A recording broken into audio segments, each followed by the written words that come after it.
The power of feeling uncomfortable, and why feeling uncomfortable is the key to success. Sujan Patel writes, "While it may not feel like it in the moment, a little bit of discomfort goes a long way in terms of personal development." Sure, no one likes feeling uncomfortable, but it's a big part of improving your performance, creativity, and learning in the long run. Routines may make you feel at ease and in control, but what a constant routine really does is dull your sensitivities. Think about the times in your life when you're driven the same route repeatedly. After a certain number of trips, you start tuning out most of it. Have you ever had a trip to the office where you barely remember what happened after you got in the car?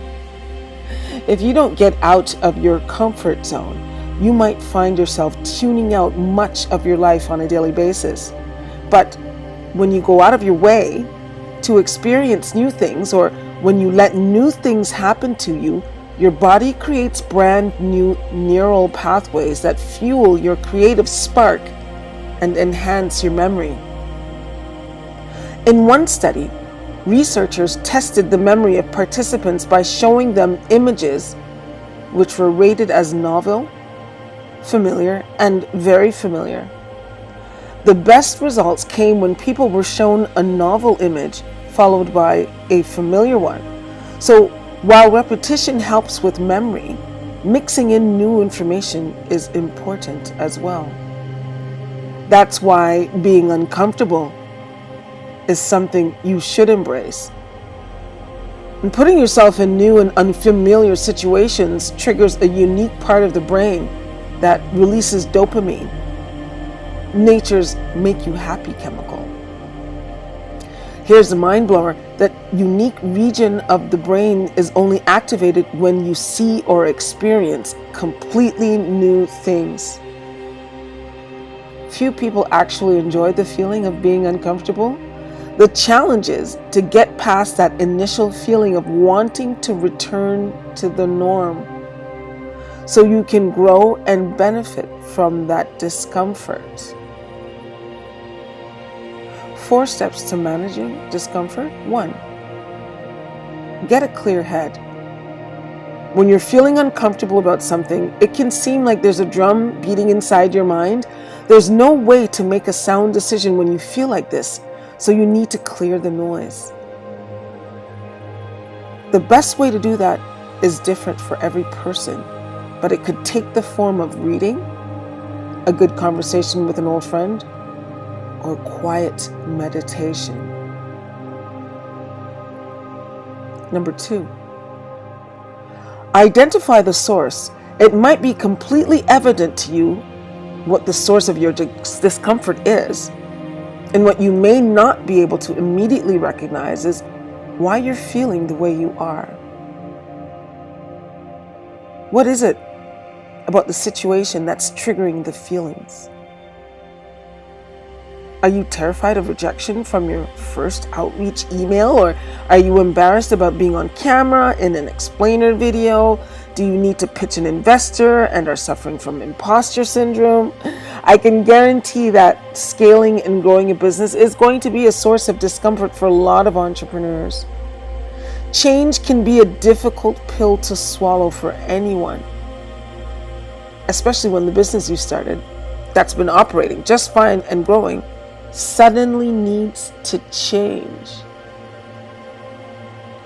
Just because you're successful building a small business doesn't mean you'll be successful building a big business, the author of the Rich Dad series of books says.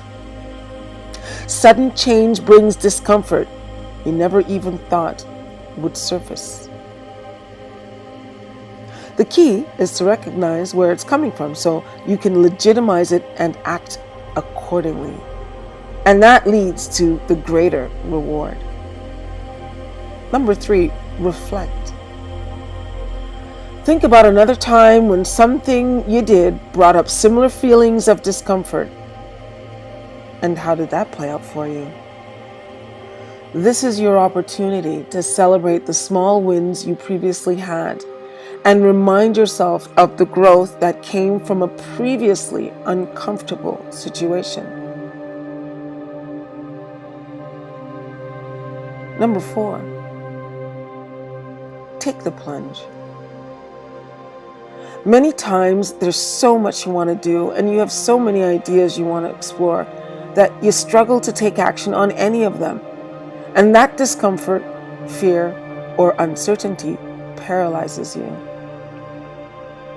That's the point where you start listening to the doubts of yourself and others, and the voice in your head becomes a breeding ground for negativity. If you feel uncomfortable when you're ultimately doing something right, but toe dipping outside of your safe space never really gets things moving, you need to dive in head on and fully immerse yourself.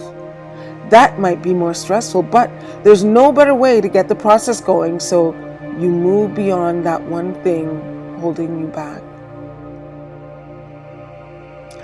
Of course, not all discomfort serves a positive purpose or will contribute to your growth. Standing in front of a moving bus isn't recommended. You have to be selective about how, when, and why you're embracing the discomfort of a given situation and how it can benefit you. Ultimately, you have to find the courage, awareness, and understanding that allows you to see problems and hurdles for what they really are. Opportunities. Opportunities to grow and learn. Why Feeling Uncomfortable is the Key to Success by Sujan Patel. The link to this wonderful piece can be found in the description.